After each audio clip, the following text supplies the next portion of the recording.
안녕하세요. 김성길 목사와 함께하는 GTS 말씀 묵상 시간입니다. 오늘부터는 이제 7번째 주간의 묵상을 함께 나누겠습니다. 네, 7번째 주간의 묵상의 내용은 이제 부활하신 예수님께서 제자들에게 마지막 명령을 주셨죠. 너희는 땅끝까지 내 증인이 되라. 천하 만민에게 가서 복음을 전파해라. 자, 믿는 자들에겐 이런 표적이 따른다. 그러면서 승천하시고 그리고 함께 역사하시는 그런 주님의 사역의 모습을 기록하고 있습니다. 자, 우리 교회는 바로 이 선교와 교육을 위해서 세워진 교회입니다. 교회의 사명을 다시 한번 생각해보고 또 세상에서 가장 가치 있는 일이 바로 전도와 선교죠. 우리가 어떻게 전도하고 선교하면 좋을지 한 번쯤 더 생각해보는 그런 한 주간 되시기 바랍니다.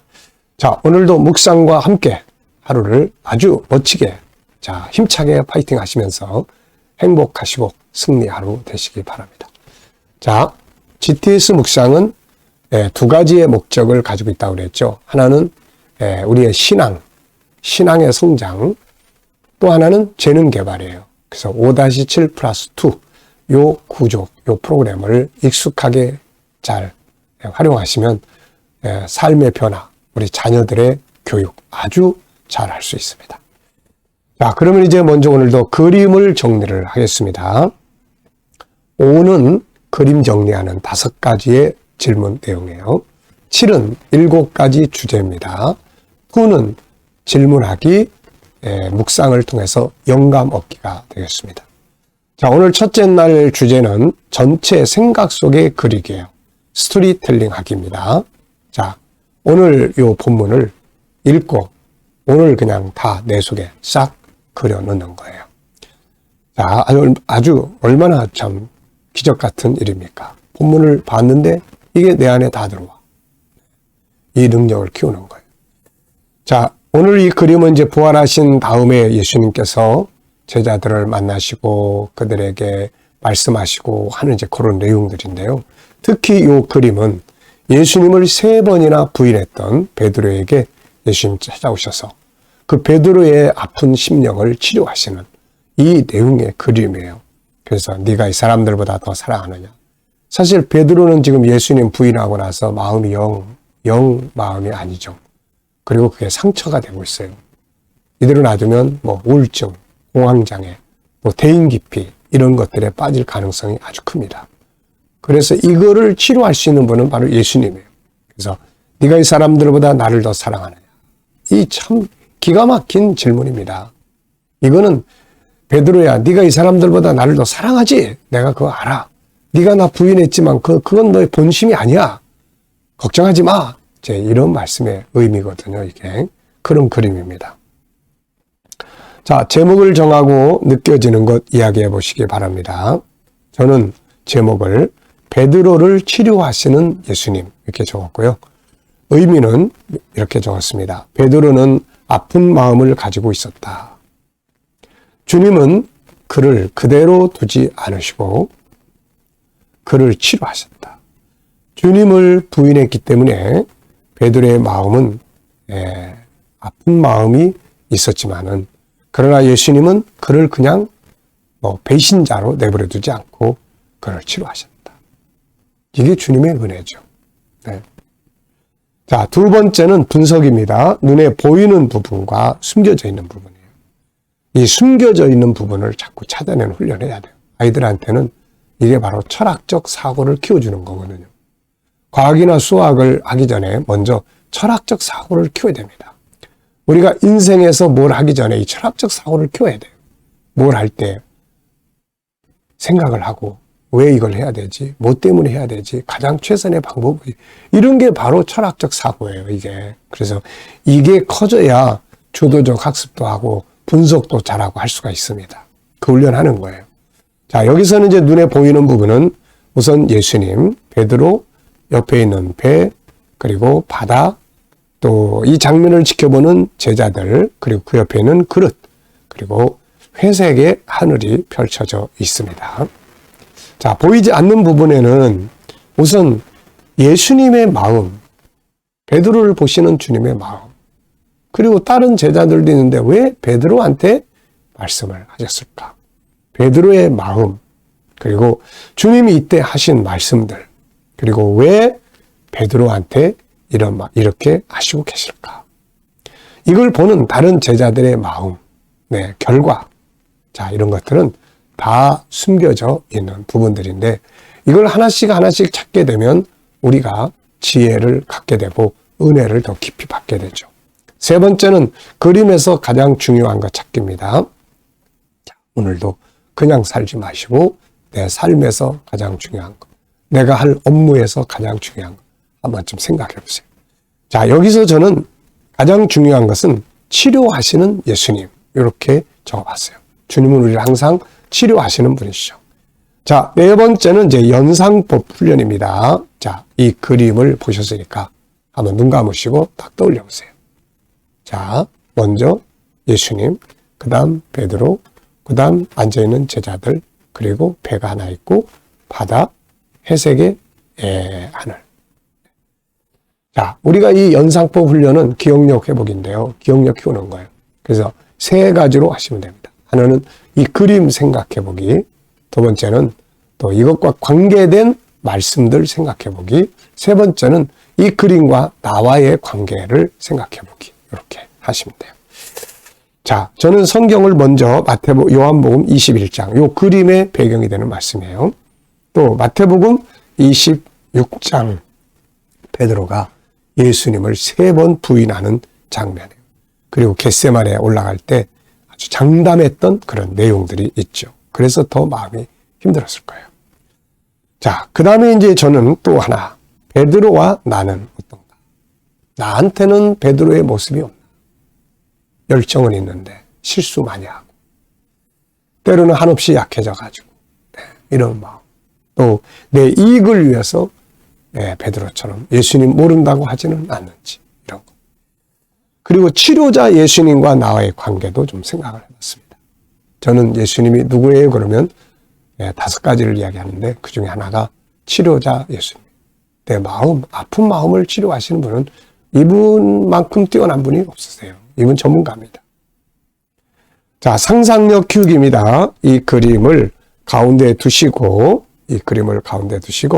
앞에는 어떤 그림을 그리면 좋을까요? 앞에는 베드로의 장담하는 장면, 부인하는 장면, 이렇게 그려볼 것 같습니다. 다른 사람은 다 주를 몰라 버린다 해도 나는 내가 목숨을 잃을지라도 버리지 않겠습니다. 그런데 그날 새벽에 그냥 내가 저 사람은 저주를 받는다, 이렇게 했죠. 그래, 얼마나 힘들었겠어요. 그래서 예수님이 치료하시고, 다음 그림은 순교의 그림, 순교자의 그림을 그려볼 것 같습니다. 자, 여기서도 이제 미래를 어떻게 살고 싶은가요? 그렇다면 지금 무엇을 해야 할까요? 한번 또 적어 보시기 바랍니다. 네, 저는 오늘도 또 내 미래 비전 7가지 또 생각을 해봅니다. 그리고 이것을 또 기도하고 지나갑니다. 자, 여러분들도 미래를 어떻게 살고 싶으신지 보고 적어 보시고 또 기도하시고 지나가십시오. 사과를 얻고 싶으신 분 사과나무 심으시고, 감을 따고 싶으신 분 감나무를 심으셔야 합니다. 자, 미래는 먼 것 같지만 어느 날 갑자기 와요. 근데 준비한 사람은 준비된 미래를 사는 것이고, 준비하지 않은 사람은 아무것도 준비되지 않은 갑작스럽게 당하는 황당한 시간을 맞이하게 됩니다. 자, 그래서 지혜로운 자는 미래를 준비하며 사는 거죠. 자, 마가복음 16장 15절부터 20절까지를 보겠습니다. 또 이르시되 너희는 온 천하에 다니며 만민에게 복음을 전파하라. 믿고 세례를 받는 사람은 구원을 얻을 것이요 믿지 않는 사람은 정죄를 받으리라. 믿는 자들에게는 이런 표적이 따르리니 곧 그들이 내 이름으로 귀신을 쫓아내며 새 방언을 말하며 뱀을 집어 올리며 무슨 독을 마실지라도 해를 받지 아니하며 병든 사람에게 손을 얹은즉 나으리라 하시더라. 주 예수께서 말씀을 마치신 후에 하늘로 올려지사 하나님 우편에 앉으시니라. 제자들이 나가 두루 전파할세 주께서 함께 역사하사 그 따르는 표적으로 말씀을 확실히 증언하시니라. 아멘. 본문은 부활하신 예수님이 제자들에게 복음 전파의 명령과 약속을 주신 내용입니다. 자, 먼저 감사한 일을 적어보십시오. 어제 주일을 지내면서 감사했던 것들을 쭉 적어보시고요. 오늘 또 하루 시작하면서 감사한 일들 쭉 적어보시기 바랍니다. 그리고 미래를 향해서도 감사한 일을 쭉 적어보십시오. 자, 오늘의 주제는 오늘 본문을 한번 읽은 본문을 전체를 내 속에 딱 그려넣는 거예요. 그렇게 하기 위해서 해야 될 일이 몇 가지 있어요. 우선 첫째, 첫 부분을 기억하고 끝부분 기억하는 거. 그 다음에는 구조 정리하는 거. 여기에는 이제 본문이 짧아서 구조 정리가 없는데 그래도 여기 보면은 저는 구조를 4, 2 이렇게 적어봤어요. 4, 2 이렇게. 네, 더 세부적으로 하면은 2, 2, 2 이렇게. 네, 그렇게 적어봤습니다. 그 다음에 이제 세 번째는 스토리텔링을 해보시면 좋아요. 이걸 이야기로 하는 거예요. 예, 그리고 아이들과 하시는 분들은 아이들이 본문에 익숙하지 않기 때문에 잘 이야기 못하면은 그냥 지나가지 마시고 삶에 대한 스토리 이거 해보면 아주 좋습니다. 그래서 오늘 하루의 이야기, 공부한 내용의 스토리텔링, 그 다음에 뭐 저녁 식사했으면 저녁 식사의 스토리텔링, 어디 갔다 왔으면 갔다 온 것에 대한 스토리텔링, 책을 읽었으면 책을 읽은 내용에 대한 스토리텔링 이렇게 하시면 아이들이 말을 잘합니다. 자, 그리고 이제 세 번째는 제목 정하기예요. 제목 정하기. 이것도 역시 아이들이 본문을 익숙하지 못하면 본문에서 제목을 잘 못 정해요. 그러면은 이제 생활 부분, 뭐 하루의 일과의 제목 정하기, 뭐 또 저녁 식사의 제목 정하기 이런 거 하면 아이들이 아주 잘합니다. 중요한 거는 생각하고 제목을 정해보고 토론하고 말할 줄 알게 하게 하는 겁니다. 자, 그런 거 하시면은 이 내용 싹 들어와요. 자, 먼저 1번 시작 부분. 시작 부분은 예수님께서 온 천하에 다니면서 만민에게 복음을 전하라. 저는 이거 생각하면 제가 처음에 사명 받을 때, 선교 사명 받을 때 창세기 12장 1절로 3절의 말씀. 네, 온 세계를 향한 나의 마음, 하나님의 마음을 성령의 음성으로 듣게 되죠. 그래서 우리 교회가 탄생한 겁니다. 그게 생각이 나요. 정말 그때는 세계를 돌아다닌다? 이거는 가망성이 없었는데 나중에 이제 시작하다 보니까 온 세계를 두루두루 다니면서 천국 복음을 전하고 지금은 우리 제자 목사님들이 또 전 세계에 복음을 전하고 그리고 또 줌을 통해서 또 이 복음 전하고 참 멋진 인생을 사는 비결을 말씀하신 거예요. 자, 끝부분은 뭡니까? 이제 주님이 함께 역사하사 따르는 표적으로 확실하게 복음을 증거하게 하셨다. 이런 이제 말씀을 기록하고 있어요. 이렇게 첫 구절 끝에 그러면 가운데 쭉 생각하면은 쉽게 외울 수가 있죠. 자, 두 번째는 본문에 대한 스토리텔링입니다. 구조는 정하시고 싶은 분들은 정하셔도 돼요. 저는 구조를 222 앞에는 예수님이 이제 복음 전하라는 것, 믿는 자의 축복, 구원받는. 2는 믿는 자에게 따르는 표정. 뒤에 2는 예수님 승천하시고 그 다음에 제자리 나가서 복음 전할 때 주께서 함께 역사하신다는. 벌써 그럼 다 외워버렸어요. 222. 네. 스토리텔링입니다.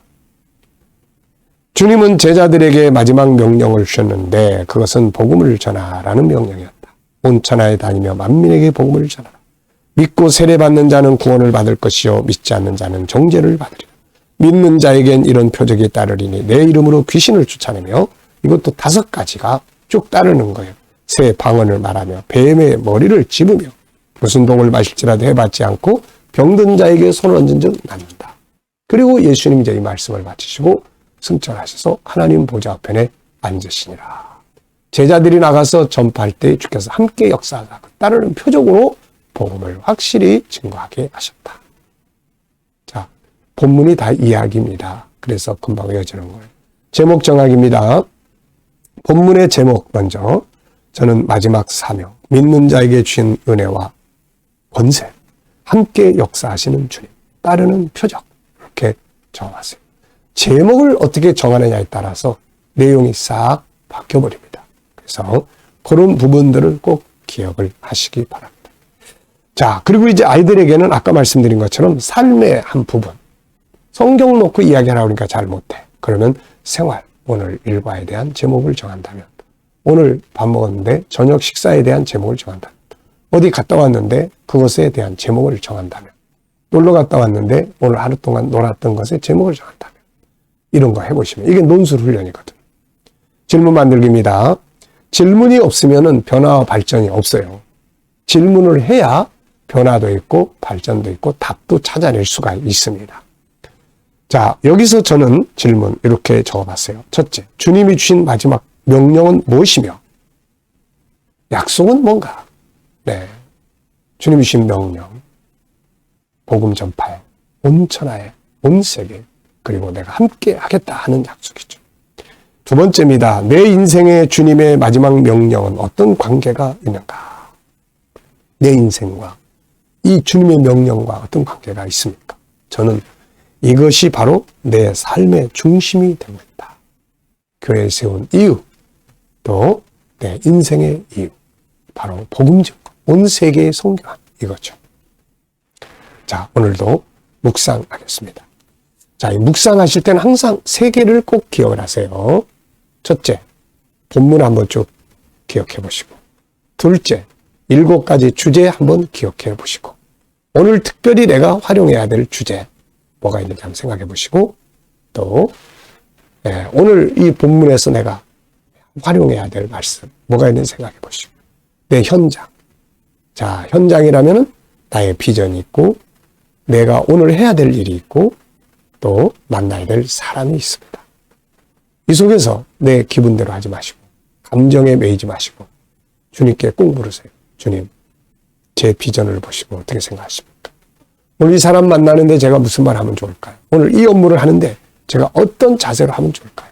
그리고 기다려 보시면 이제 말씀이 떠오르거나, 그리고 오늘 이 주제 한번 생각해 보세요. 이 주제 중에서 내 업무와 관계돼서 어떤 걸 활용을 하면 좋을지, 그리고 주님 주신 영감을 가지고 살면 오늘도 승리할 수 있습니다.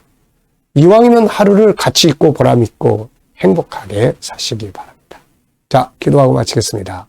주님 감사합니다. 오늘도 묵상으로 하루를 출발합니다. 복된 하루 되게 하여 주옵소서. 오늘도 우리 자녀들과 친척들과 동료들, 믿지 않는 자들은 돌아와 구원받게 하여 주시고, 자녀들과 성도들의 직장과 사업장이 복되게 하시고, 새로운 일터를 구하는 자들에게는 좋은 일터들이 예비되게 하여 주옵소서. 아버지, 오늘도 또 치료받는 성도들 치유의 능력이 더 강하게 역사해 주시고, 오늘도 나라의 지도자들에게 지혜를 주셔서 나라를 잘 이끌어가게 하여 주시고, 오늘도 세계 곳곳에 있는 선교사님들과 저들의 사역 가운데 함께 역사하여 주옵소서. 감사하며 예수님의 이름으로 기도하옵나이다. 아멘.